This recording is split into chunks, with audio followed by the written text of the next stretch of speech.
आप सभी को हार्दिक मुबारक देना चाहता हूं। आप सभी को मालूम है, कल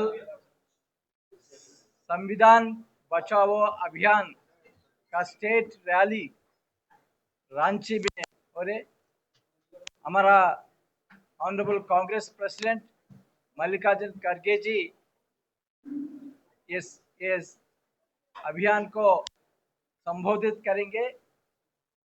कल ये संविधान बचाओ अभियान को एक सिग्निफिकेंस है, ये है हम एक विक्ट्री फ्लैग लेके ये प्रोग्राम ऑर्गेनाइज कर रहे। आप पूछ सके क्या है ये विजय पताक, क्या है विजय पताक? ये है जाति जनगणना विषय में।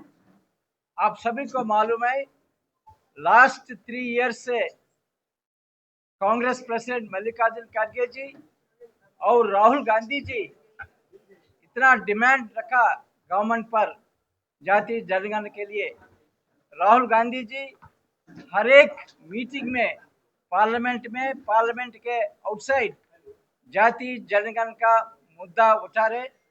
राहुल गांधी जी स्पष्ट रूप से हमारा नेशन को बताया, जाति जनगणना का बिना हम ये देश में समानता नहीं लाएंगे, क्योंकि ये जाति जनगणना से हमको मालूम पड़ेगा कौन सा कम्युनिटी को नेशनल वेल्थ में कितना हिस्सेदारी है, कितना अपॉर्चुनिटीज में कौन सा कम्युनिटीज को शेयर है। ये पूरा जाति जनगणना से हमको पता चलेगा। इसलिए राहुल गांधी जी जाति जनगणना के लिए इतना स्ट्रांग डिमांड सामने रखा। मगर last 3-4 years Bharatiya Janata party जाति जनगणना को विरोध प्रकट किया और प्रधानमंत्री जी ये कहा, जो लोग जाति जनगणना को डिमांड कर रहे वो अर्बन नक्सल्स कहा। कुछ members of parliament BJP Rahul Gandhi ji के पूछा क्या आपका जाति क्या है, इतना रिडिक्यूल किया भारतीय जनता पार्टी। मगर लास्ट वीक प्रधानमंत्री मोदी जी ये जाति जनगणना को डिसीजन लिया। उन्हें यह डिसीजन लिया because of the pressure put up by Rahul Gandhi ji. इसलिए ये हमारा कांग्रेस पार्टी को, राहुल गांधी जी को, मल्लिकार्जुन खड़गे जी को विक्ट्री है। कांग्रेस पार्टी ये जाति जनगणना मामला में गवर्नमेंट ऑफ इंडिया पर कुछ डिमांड्स रखा। सबसे पहले जो हाउस होल्ड शेड्यूल तैयार कर रहे, वो हाउस होल्ड शेड्यूल लेके घर घर जा रहे, वो हाउस होल्ड शेड्यूल एक कंसल्टेटिव प्रोसेस लेके तैयार करना, वही काम तेलंगाना में कांग्रेस गवर्नमेंट किया। तेलंगाना में आप सभी को मालूम है, जाति जनगणना बहुत अच्छी तरफ किया, एक मॉडल बना तेलंगाना। वो हाउस होल्ड शेड्यूल जो तेलंगाना यूज किया, ये कंसल्टेटिव प्रोसेस तैयार करके ये हाउस होल्ड शेड्यूल यूज किया। और आप सभी को मालूम है, जो डेसिनियल सेंसस हर एक 10 साल को एक सेंसस होता है, वो सेंसस में बहुत कम मुद्दे पर इंफॉर्मेशन लाते हैं, बहुत कम मुद्दे पर। मगर तेलंगाना में उनका अलावा बहुत हर एक चीज पर, हर एक पैरामीटर पर हम इंफॉर्मेशन लिया। इसलिए तेलंगाना का जाति जनगणना एक मॉडल, इसलिए Congress party government of India पर यह डिमांड रखे, तेलंगाना मॉडल आप फॉलो करिए, कंसल्टेटिव प्रोसेस फॉलो करके ये हाउस होल्ड शेड्यूल तैयार करिए और टाइम लाइन भी बता दीजिए।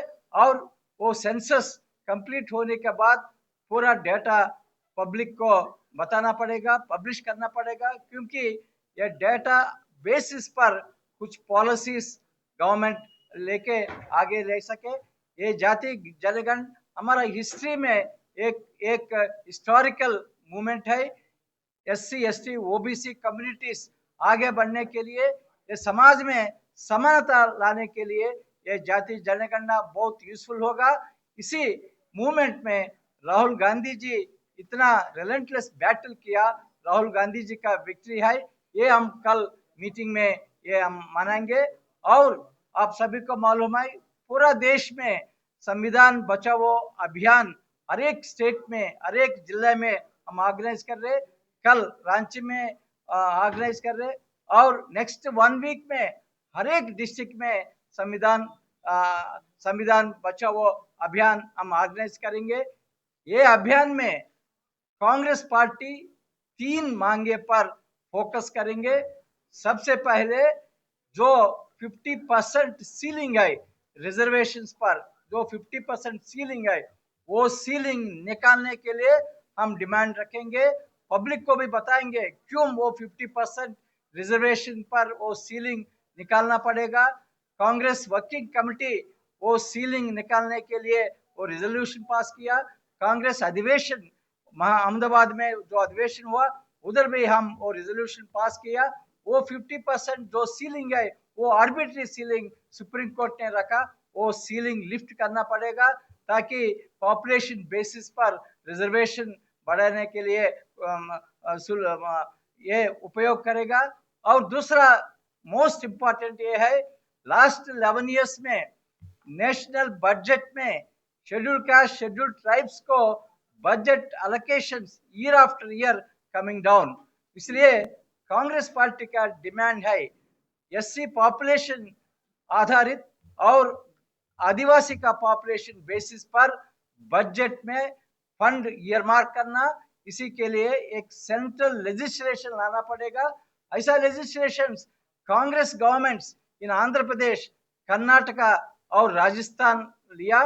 बजट में SC ST population proportionate budget SC ST development के लिए ईयरमार्क होना पड़ेगा। और तीसरा ये मोस्ट इम्पॉर्टेंट मुद्दे है, सभी एजुकेटेड यूथ को ये मुद्दे पर फोकस डालना पड़ेगा। आप सभी को मालूम है लास्ट 10-12 इयर्स में प्राइवेट एजुकेशन इंस्टीट्यूशंस का नंबर इंक्रीजिंग हो रहे, प्राइवेट यूनिवर्सिटीज आ रहे, मगर वो प्राइवेट एजुकेशन इंस्टीट्यूशंस में अभी तक एससी एसटी ओबीसी को रिजर्वेशन नहीं आई। मगर हमारा संविधान में एक आर्टिकल है, आर्टिकल 15(5), आर्टिकल 15(5), वो आर्टिकल कांग्रेस गवर्नमेंट 2006 में वो आर्टिकल इंट्रोड्यूस किया। 93rd कॉन्स्टिट्यूशनल अमेंडमेंट लाके वो आर्टिकल इंट्रोड्यूस किया। वो article, that article says there shall be reservations for SC, ST, OBCs in both government and private institutions also। 2006 में जब कांग्रेस गवर्नमेंट सेंटर में है वो रिजर्वेशंस गवर्नमेंट इंस्टीट्यूशंस में हम इंप्लीमेंट किया। इसलिए एससी एसटी ओबीसी को आईआईटी, आईआईएम्स और सेंट्रल यूनिवर्सिटीज में सीट्स मिल चुका, मगर अभी तक प्राइवेट इंस्टीट्यूशंस में, प्राइवेट एजुकेशन इंस्टीट्यूशंस में रिजर्वेशन लागू नहीं हुआ। इसलिए कांग्रेस पार्टी ये डिमांड लेके पब्लिक के बीच में हम जा रहे, पब्लिक को बताएंगे कैसा एजुकेशन पूरा प्राइवेटाइजेशन हो रहे। इसलिए एससी एसटी ओबीसी को न्याय दिलवाने के लिए तो आर्टिकल 15 अमल होना, आर्टिकल 15 पर स्टेट्स और सेंट्रल लेजिस्लेशन लाना, ये तीनों मुद्दे हम पब्लिक के बीच में लेके हम बात करेंगे। उसके मोस्ट इम्पॉर्टेंट ये है, ये सभी पब्लिक को वो वीकर सेक्शंस को न्याय दिलवाने के लिए, मगर वीकर सेक्शंस को न्याय दिलवाने के लिए संविधान जीवित होना, संविधान हैज टू बी अलाइव।